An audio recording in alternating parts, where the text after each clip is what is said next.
The S-Class in the series One Punch Man is one of the most well-known and most powerful factions in anime history. Today, I'd like to answer a question that's been asked so many times in my comment section. How far would characters like Tatsumaki and the other S-Class go if placed in Dragon Ball Z, from Raditz's arrival up to the Buu Saga? Before this video starts, I will preface this by saying I won't be delving too deep into power scaling, as this video would go on too long and probably become boring to more casual viewers. Instead, I'll provide my own established scaling with relevant feats and statements as not to drag on this thing for too long. Another liberty I'll be taking in some regards, just to make this more interesting, is using the most reasonable highballs for the S-Class, as without this video would just be Blast and Tatsumaki versus everyone else. Starting with Raditz, it's already fair to say that most of the S-Class would lose in this fight. Raditz himself should at least be around large moon level in AP and durability, due to scaling above Piccolo and Goku combined.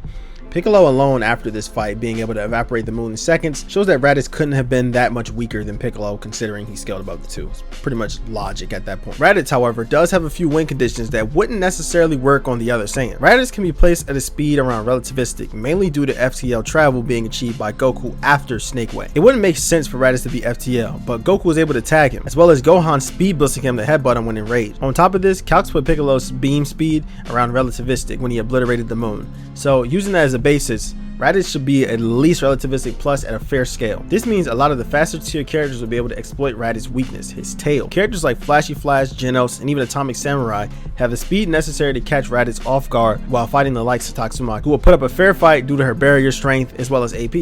If you want to know more about Tatsumaki in depth, I have a whole video scaling her, but essentially she scales above a monster who can shave off entire portions of the planet, as well as having the potential to fuse with the very earth itself, although this plan was stopped by Tatsumaki herself, who would obviously scale above the monster, Sakairochi. As soon as his tail was tagged, 10-second mode Genos or Tatsumaki, who both scaled to a high ball of moon to small planet level due to Sakairochi and Orochi's feats of threatening the planet with their casual attack the Guy cannon, they'd be able to eliminate him quickly from there. If you don't agree with the use of highball feats, Tatsumaki can simply toss Raditz into orbit while Genos holds his tail, since Genos doesn't require oxygen. This is not to say Raditz goes down easily. He would power drive anyone slower than him with ease, which would be most of the S-Class by the end. I believe together they would still take this with medium difficulty, however. The arrival of the other two Saiyans is where things get a little tricky.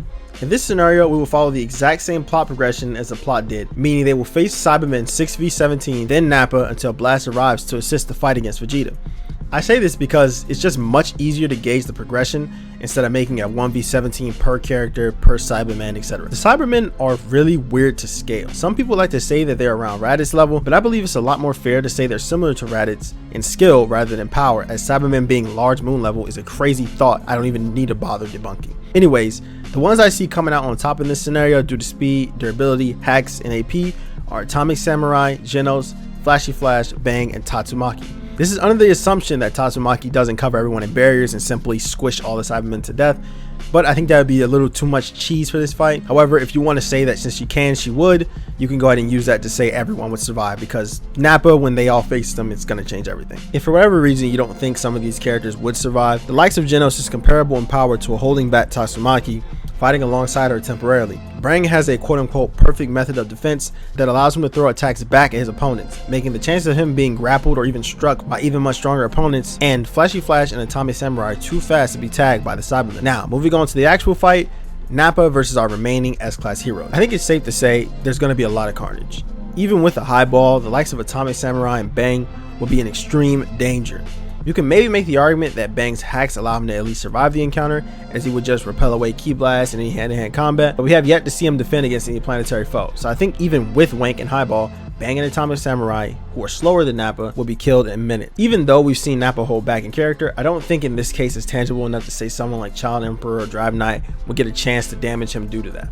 Look at it like Tien and Chaozu being taken out even while Nappa was holding back. From there, we're left with Flashy Flash, who actually can match Nappa's faster than light speeds to at least outrun him if needed. Genos, who in 10-second mode should be at least able to match Nappa's Ki Blast based off high ball speed and AP calcing, and Tatsumaki, who can attack from a decently safe range while dealing most of the damage and trying to protect the others as best she can. Regardless, by this point, I think it's safe to say none of them can truly eliminate Nappa, only deal some decent damage to him and piss him off to the point where he might go all out. I think by this point, it would be safe to introduce our Goku, Blast.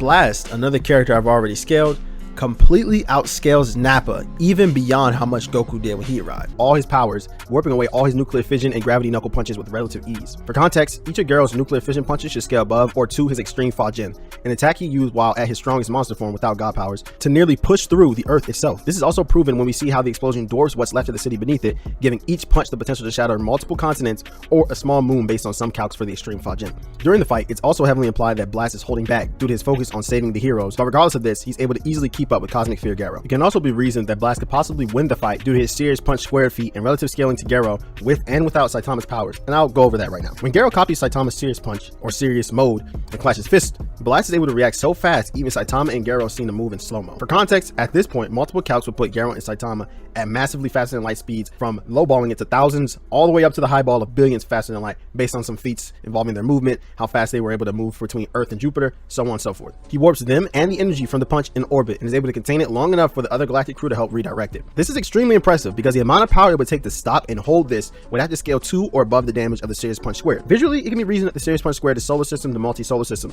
but if you like to go the calc route or use further evidence from panels, which I've gone over in another video, showing multiple galaxies around Earth and Jupiter, it can be boosted to galaxy or multi-galaxy if you want to wank it. Blast is a man with powers he describes as able to manipulate the cosmos. He has the ability to create portals as well as manipulate gravity, as well as being very skilled in hand-to-hand combat. Not only can Blast simply battlefield remove or BFR Nappa, he scales the base Cosmic Fear Gero, who could create cosmic phenomena on a large scale. I won't debate the strength of the Gamma Ray Burst here because it's been done to death, but if a Ki Blast from Goku can be fired on Earth and not destroy it, so can a Gamma Ray Burst. It's kind of just manga anime logic. Blast will wipe the floor with Nappa and proceeded to do the same with Vegeta.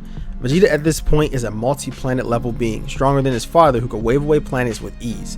This isn't enough to stop Blast, however, as he at this point was scaled to a solar system to multi-solar system due to temporarily stopping the serious punch squared, which wiped away uncountable amounts of stars, never getting hurt versus his fight with Gero to begin with, same Gero who performed the Gamma Ray Burst, which is a large star to solar system level feat. In the end, most of the S-Class would be killed during the Saiyan Saga, leaving Genos, Tatsumaki, and Flashy Flash due to Blast's arrival saving them all. If you guys want to see me continue this series with a focus on Blast during the Namek and Buu Saga, consider leaving a like and comment down below.